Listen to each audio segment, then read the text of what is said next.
Oh my gosh, y'all, June is almost over. June 2020. June is Pride Month, celebrating our LGBTQ community, but there's been so many other things happening in our world with Black Lives Matter and COVID-19 that I almost missed it. I wanted to make this special episode for you mamas that have a child or might have a child that come out to you as LGBTQ. How does your Jesus-loving heart process that? Help them? Stay open? Stay in relationship with them and your friends and your community? In this special episode, I will share with you what I have learned from personal experience. James LSU 98 left me a 5-star review. Thanks. It says, "Thank you, Katie. I'll be tuning in for more. I see my goals and your accomplishments, so I'll be tuning in and taking notes. Thanks for the amazing encouragement and willingness to be vulnerable so that we can all benefit from your love and wisdom." Thanks, James LSU 98. I love all of your reviews, so please keep them coming. I would love if you would leave me one just right now. Just press pause, go write the review. Really, I'm just going to sit here and wait. I'll wait for you. It's fine. Go on.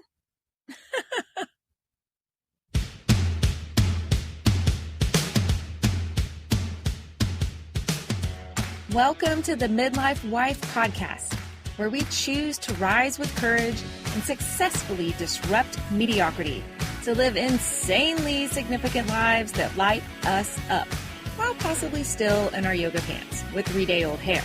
Are you with me? Hey, I'm Katie Hallberg, top 20% realtor, turned real estate investor and broker, a top 6% network marketer, certified personal trainer, and lover of all things from the personal growth, nutrition, and health and wellness departments. I believe when we get out of our own way and let God show up, that's where the magic happens. I'm so grateful that you're here. Let's dig into reviving your mind, body, and dreams. My firstborn of 3 girls was 12 years old when they were in tears before school one day, not wanting to go. I had already left, probably to go work out, and my husband was home, and the words just wouldn't come out, the reason for the tears.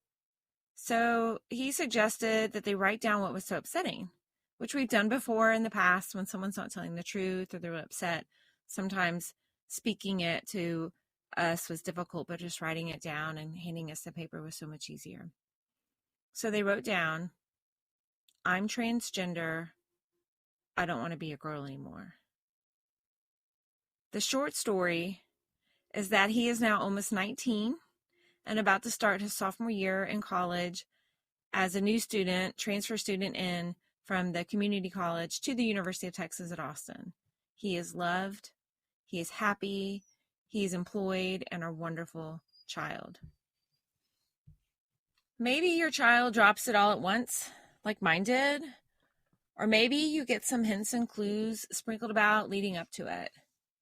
Maybe it's a suspicion you have, or you heard it from someone else, or you read it on their text or in their Instagram. And the first thing I want you to know is to understand what gay or lesbian and transgender means. Sexual attraction, which happens for most humans in conjunction with puberty, is about what gender, male or female, that you're attracted to sexually. Right? It's like who you want to sleep with, who you want to kiss, who excites you. Some realize they are heterosexual, which is straight. They're attracted to the opposite gender. And some are homosexual, gay or lesbian, attracted to the same gender, or bisexual, romantically and physically attracted to members of both sexes, or just really not sure. And like sex, attraction isn't really a component of gender.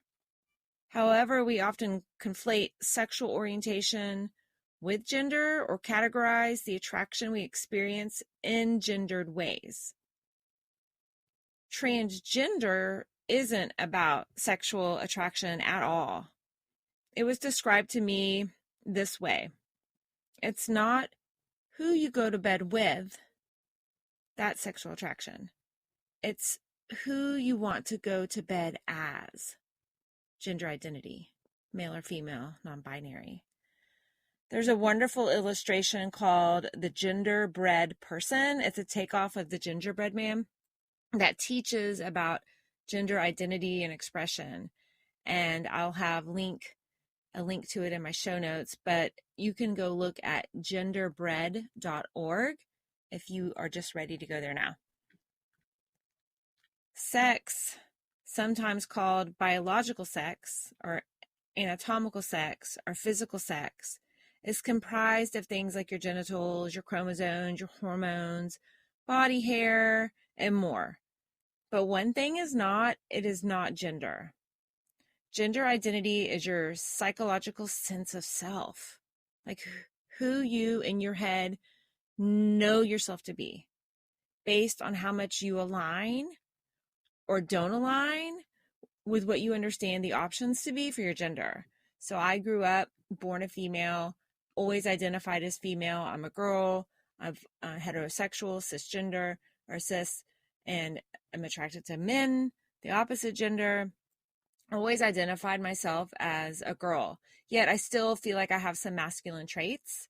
I am, at least for our society in America, masculine traits would be, I like to be competitive. I like to do things like run a chainsaw. And that is my gender identity, which leads me into gender expression. Gender expression is the way you present your gender through your actions, through your clothing, your demeanor, and more.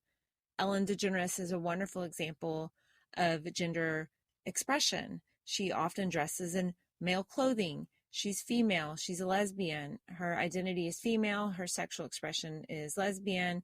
And her gender expression is somewhere in between, more masculine expression.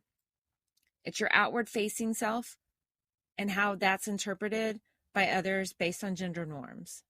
So we have all these components that are fluid and just so expansive and can vary in many different ways. And this is just the tip of the iceberg, and I'm still learning. So back to, what do you do if your child comes out to you or you suspect that they're gay or lesbian or bisexual or transgender or somewhere in between? You just listen to them and love them. You just listen to them and you love them. They will tell you more if you listen before you speak. In my case, my husband told our child that it would be okay and that we would figure it out and that he was loved. And of course, got him to school that day. Meanwhile, when my husband told me that morning, I went down the rabbit hole of Google. I highly recommend you don't do that. I didn't really know or understand what transgender was. The representations I had of it were what people may call the drag queens or the queenies of the days, the cross-dressing. And fear took a hold of me for my kids' future, my own pride, my own ego, my faith. So our next step in listening was to get therapy for our child. I found a Christian counselor who I talked with first, explaining that I did not want to change my child. This was not like a Christian counselor of changing their belief systems or who they want to be or who they feel like they are. I just wanted a safe and professionally trained counselor with a Christian background that was a God-loving person that could help them unpack it and figure it out. There is so much more to that story, and many years of sadness, lots of depression, lots of lamenting and struggle for myself and for him. So that was 12 years old when he came out to us, and it wasn't until 16 that we started transitioning, and our listening came and went. But listening and loving is the most important thing I believe that I've been able to do for my kid. These kids are often emotionally fragile and at the highest risk of self-harm, including suicide. And at some point, I realized I would rather have a living son than a dead daughter. So you got to listen, and you can do it. And he just explained this to me the other day. I was helping a friend whose son is gay and struggling in school and community. And I was telling my son about this, and he said, Mom, in the middle of all this Black Lives Matter stuff, he's like, Mom, imagine, and I know this happens too, but imagine that you're the only one in your family of your kind. So, for example, if you grew up white, there's other white people in your family, most likely. And if you are Black or Indian or Asian, or maybe you have poverty or you have wealth, there is a shared commonality within your family. But when you're the only queer, LGBT person or child coming out in your family, you don't have any role models and you can't relate to anybody else. So listening is so important. Okay, I have points to this. Number 3, get support for yourself, Mom.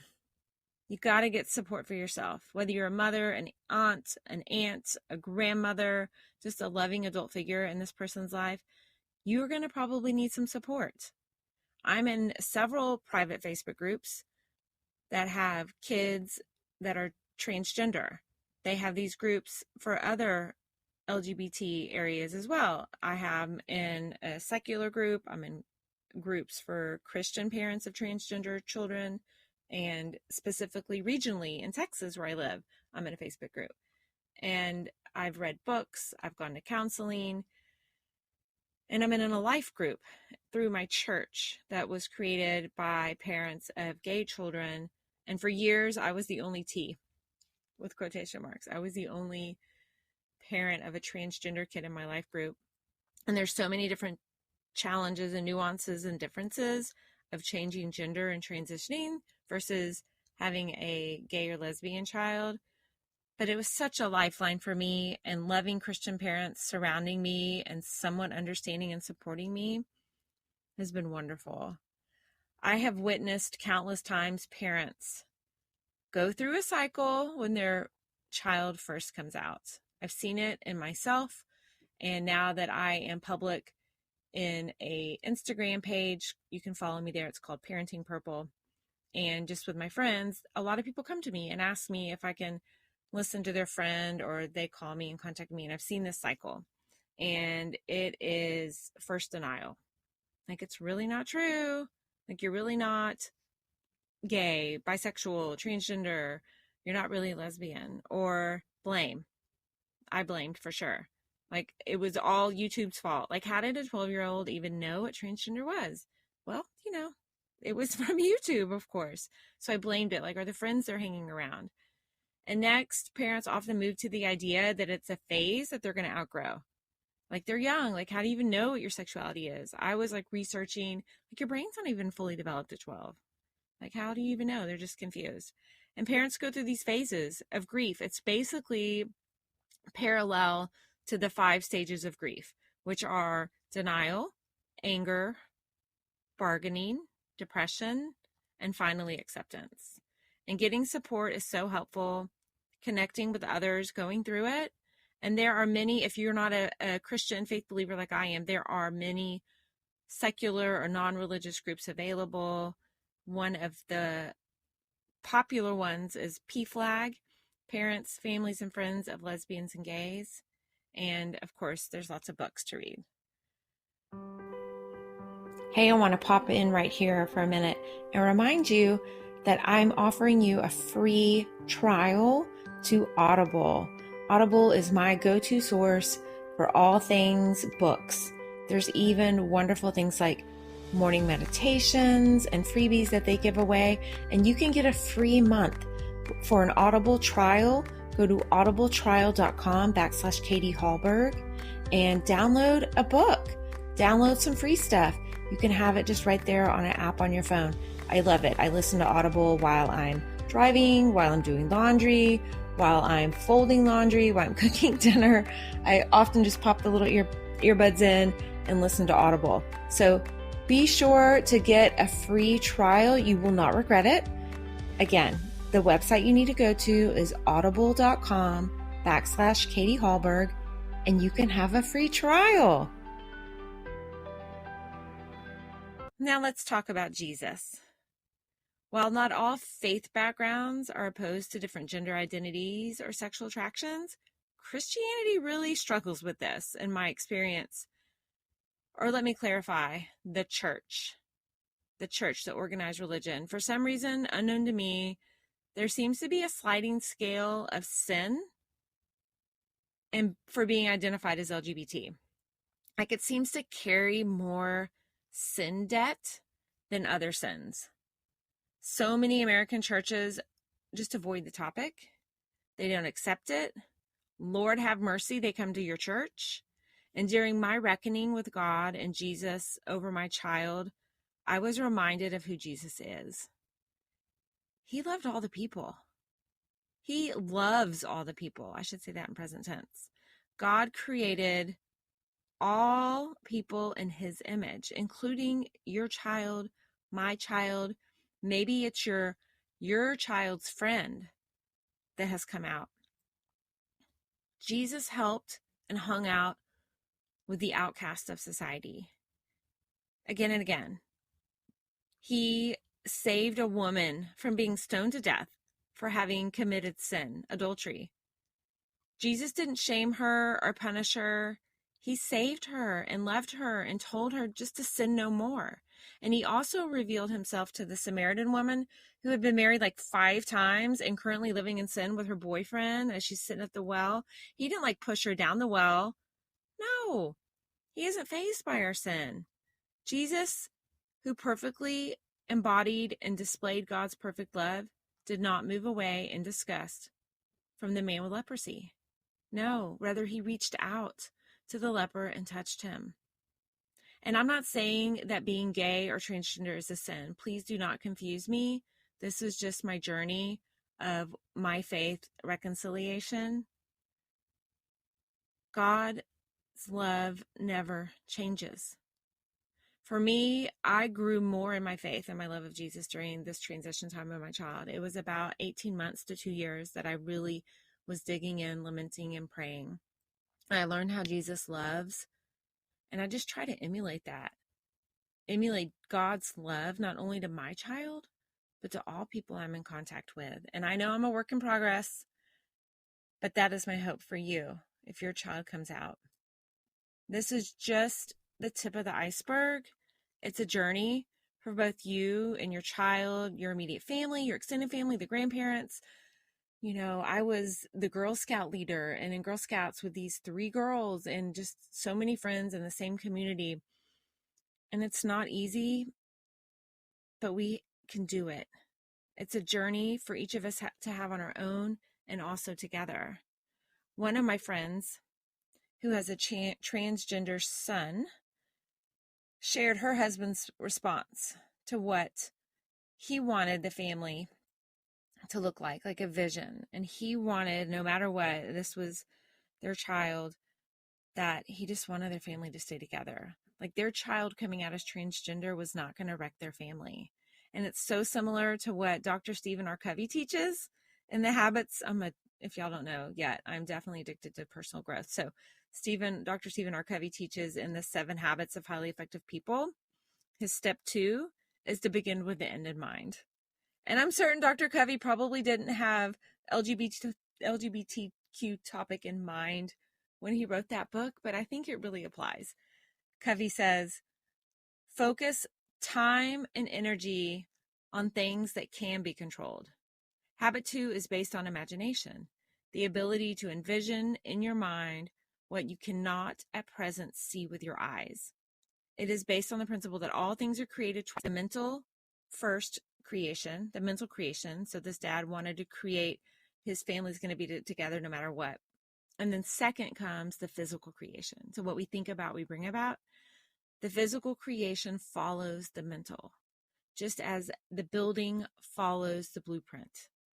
And in the case of having a child that identifies as LGBT, know that you can't control who they are, but you can decide what you want your family and relationship to be. You can create it first in your mind, and then it will become.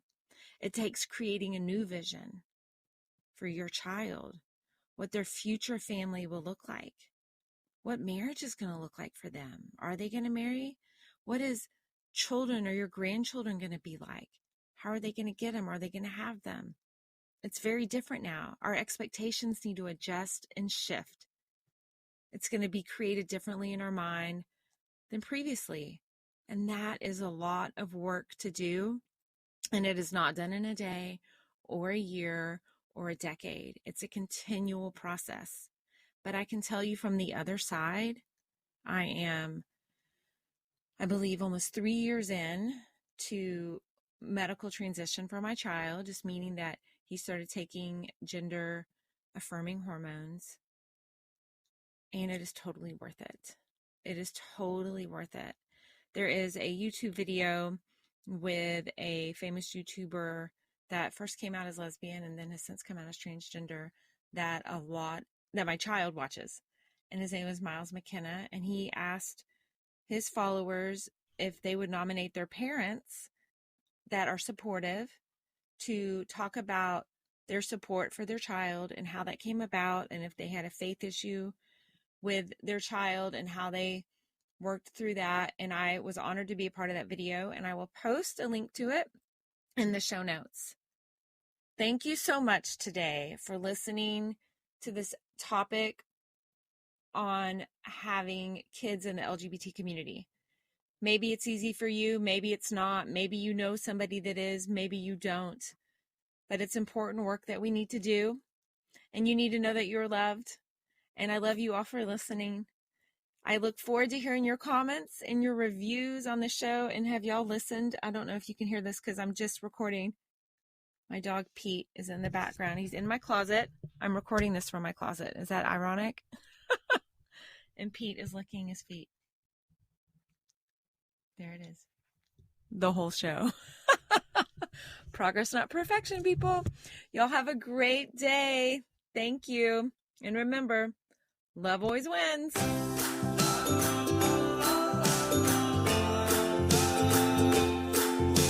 Now, before you go, if you found value in today's episode, if you connected with something or felt inspired in any way, pretty please take a screenshot for me and post it up in your Instagram and Facebook stories, and be sure to tag me, because together we can inspire, encourage, and empower others to live amazing intentional lives.